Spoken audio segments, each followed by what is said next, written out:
Hello everybody, Marcus van Aert again, Authentic Business Communication.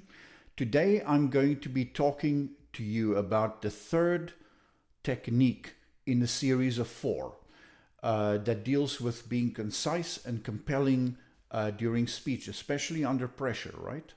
So today I'm going to be talking to you about the stepwise unpack of ideas. Previously we had spoken about the seesaw approach, which is two parts. The three-part technique, which is basically threes, unpacking a complex information in three specific areas or three specific concise points. And today we're going to be talking about unpacking things as a series of steps. So where do we use this? Well, typically, if you've ever been part of a project, in fact, if you've ever been part of any process, sometimes it's necessary to be able to explain something in consecutive steps, right?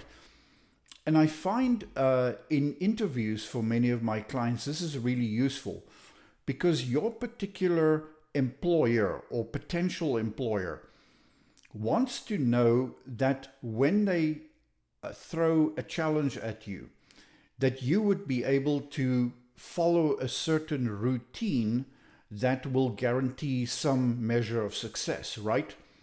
So I always say to my clients, if you want to come across as confident, be able to unpack things in sequential steps in a very methodical fashion, because that conveys confidence in yourself and in your own abilities. So I want to talk to you a little bit about what the stepwise approach looks like.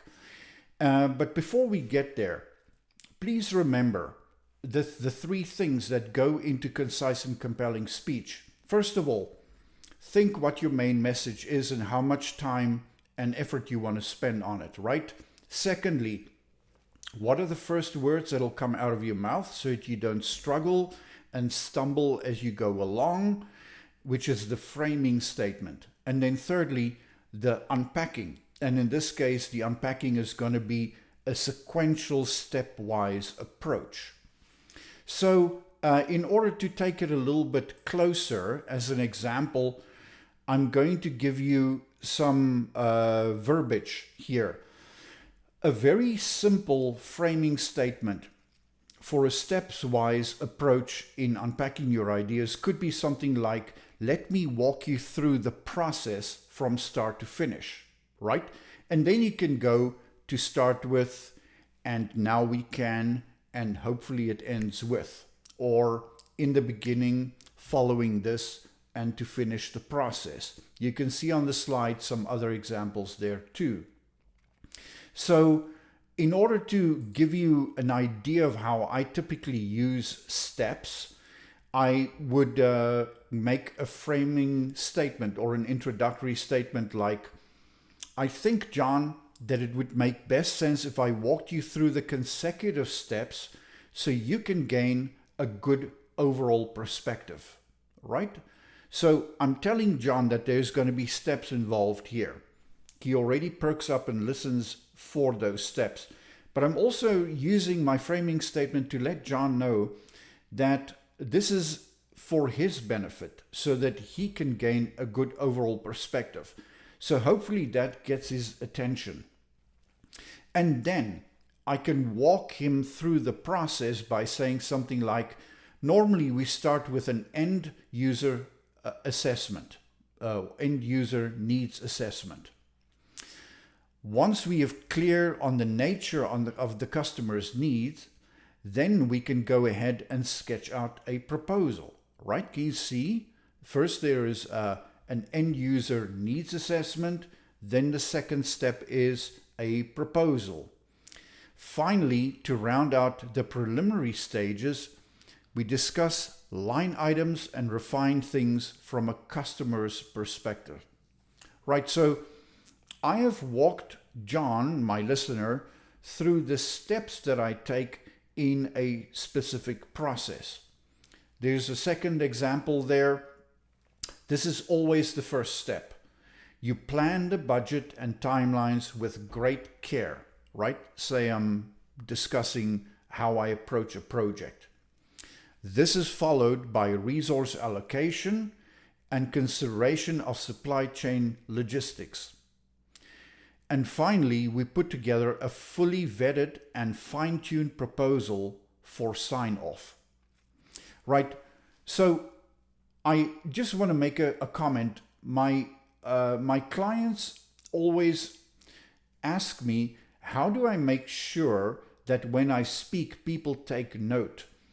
And this is a major issue. If you can walk people through a process, step by step, it demonstrates not only that you understand the process, but that you yourself have walked that process. And that, my friends, signals confidence, and it turns you into a low risk for the listener, because you get the feeling across that you know what you're talking about. I'm going to end off this short section with one more example. Again, my manager comes to me, or my potential manager comes to me, say in an interview.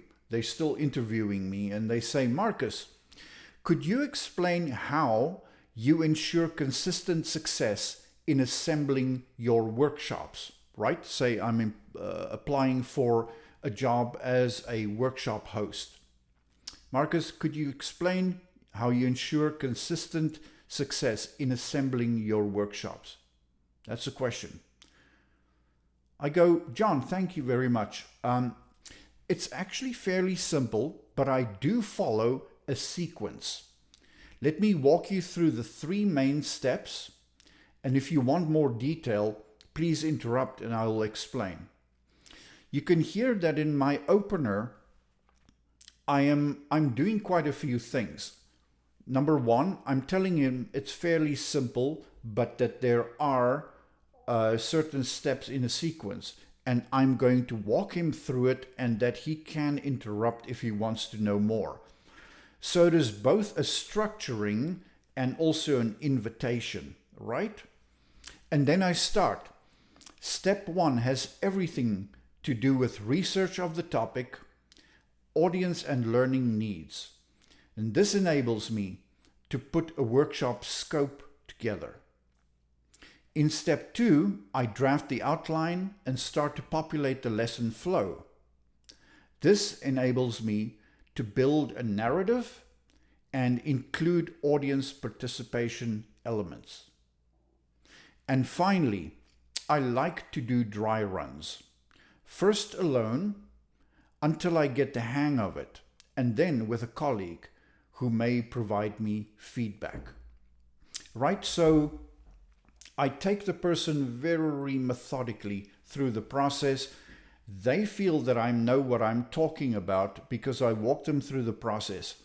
But one final word that I would like to say, folks, there is something about a stepwise approach that hints at structure, right? So it's highly structured because I break it up in parts. And from a listener's perspective, if your speech is structured, then the assumption is that your thinking is also structured. And if your thinking is structured, the assumption is automatically that your working methods, the way that you approach your daily task, is also structured and highly disciplined. People often ask me, how do I get across the idea that I'm disciplined, that I'm organized, etc.? A big part of this starts with how you speak. Because if your speech is organized, the rest will follow in the perception of your audience. Thank you very much. This is it for this little delivery. Please like, subscribe, and also make comments in the comment section below.